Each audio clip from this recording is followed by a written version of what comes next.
welcome back. And today, a few more clips to share a little bit more about the history of Hollywood through the eyes of Vinewood.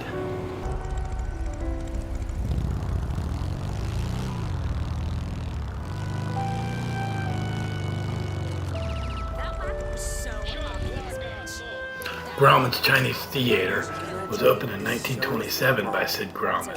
In 1973, it was renamed Mann's Theater and then went back to Grauman's in 2001. It's now an IMAX theater as of 2013. It was originally designed for the spoken drama as silent movies were becoming fewer and fewer, and they've held countless screenings and hosted several award ceremonies. I don't know why downtown got so hoity-toity either. It's a pain in the ass to get there from anywhere else. I was checking out a location on asphalt. Ironic.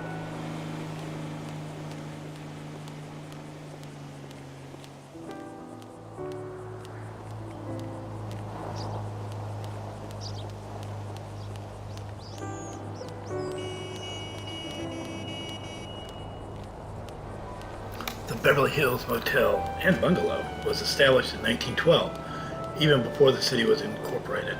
Hernando Cartwright, VP Bank of America, purchased the hotel in 1941 and established the Polo Lounge, which is considered a premier dining spot in LA.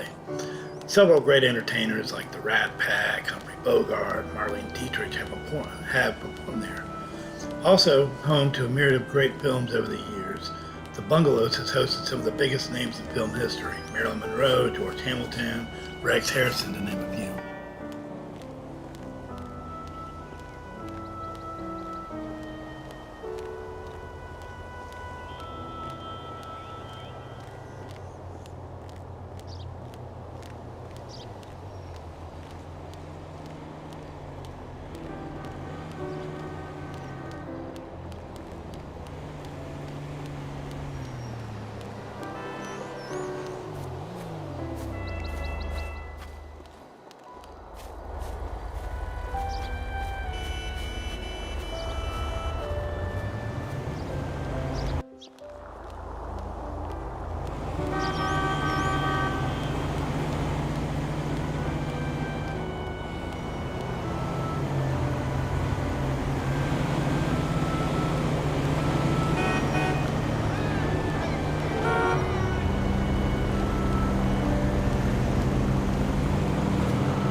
The Beverly Wilshire Apartment Hotel was constructed on the site of the former Beverly Hills Speedway, built of Tuscan stone and Carrara marble in the Italian Renaissance architect style.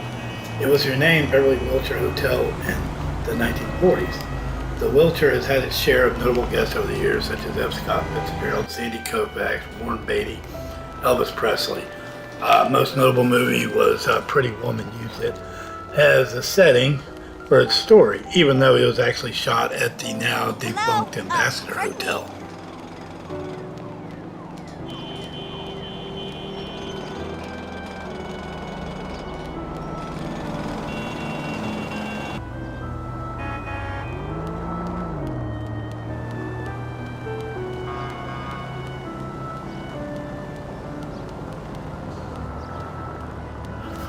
I've always actually been curious about this alleyway. This is formerly known as the Santee Alley. It is part of the LA Fashion District, previously known as the Garment District. The district caters to more than 4,000 independent-owned and operated retail and wholesale businesses. The smaller retail businesses used to set up racks and retail booths along the alleyway to sell their garments and accessories in the late 70s, and then it became synonymous with the district over the years, especially for independent vendors trying to set up shop.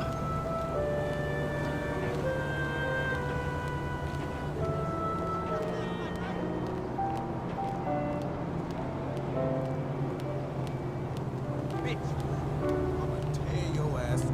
Don't even fuck with me, fool!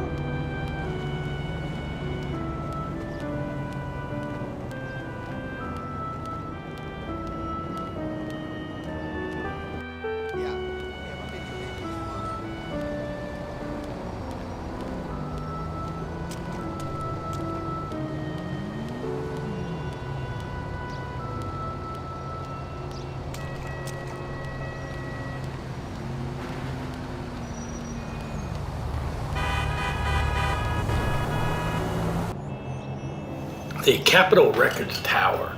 It's a 13-story tower designed by Louis Nador and is now a city landmark. Construction began after EMI acquired Capitol Records in 1955.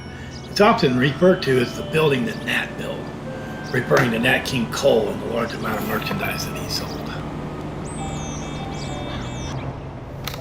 Years ago, when I was driving through LA, I remember this billboard, but it was of the Marlboro Man.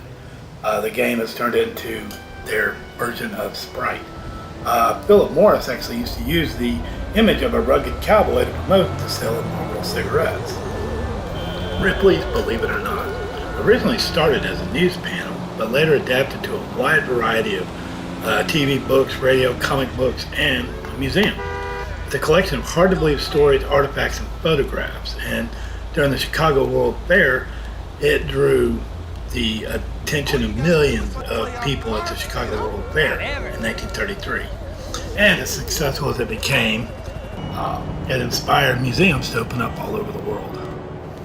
The Hollywood Max Museum opened to a very long line of people in 1965. The owner, Spoonie Singh, built the museum and maintained its fame by years of hard work and a lot of networking. The museum still runs today.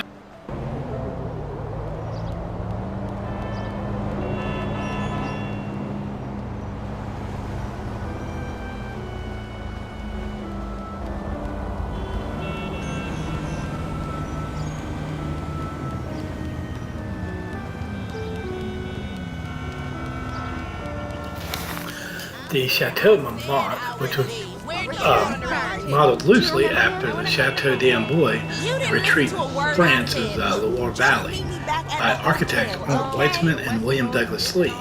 The hotel opened in 1929. It's actually been long known as a long and short-term residence for celebrities. During the Great Depression, the hotel was unable to keep tenants during the Depression, so it was sold to Albert Smith of Vitagraph Studios. The hotel, actually, they were apartments before, were actually converted to hotels. And during World War II, the hotel served as an air raid shelter, as the building was designed to be earthquake-proof. 9 Spanish cottages and a swimming pool was built next door and later on acquired by the hotel. Learn something every day. Like I care.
Mirror Lake on the map serves as Echo Lake and Silver Lake. Long before Hollywood was the film epicenter, several studios were operating around Echo Lake. Since 1910, many silent films were produced in these studios that opened up around the lake and its district. Charlie Chaplin's first film was at Keystone Studios. Echo Park was first established in 1868 as a drinking water reservoir supplied from the LA River. Through the years, it's become a very popular spot for the locals.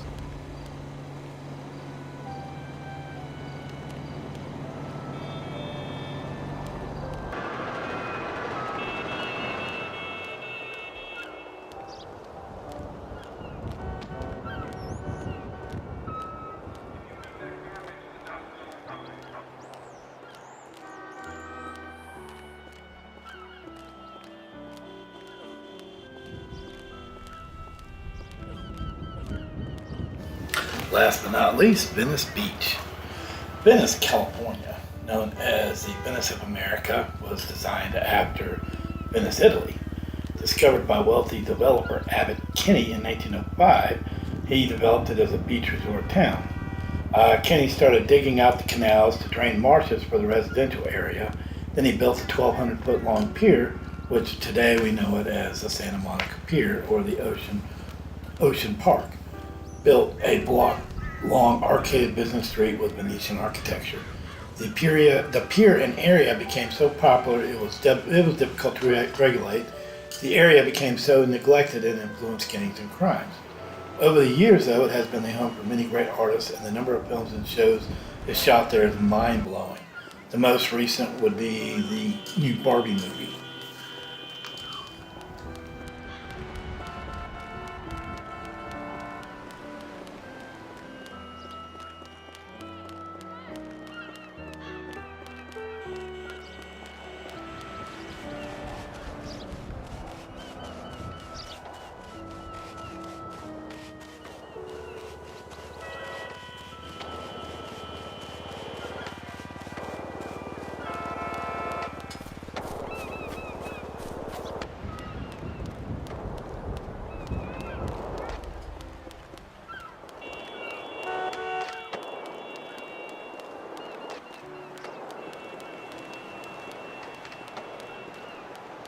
Well done. What time are you getting home later? Hey, we'll just order takeout and watch a movie or something, huh? Or we could watch Prison Bitches. I know you love that.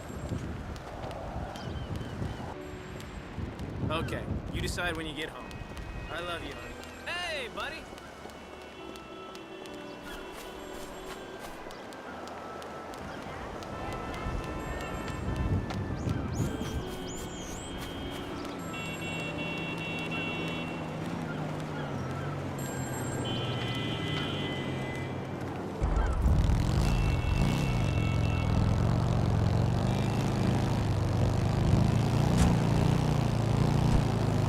Hey, I appreciate everybody playing along. Until next time, later.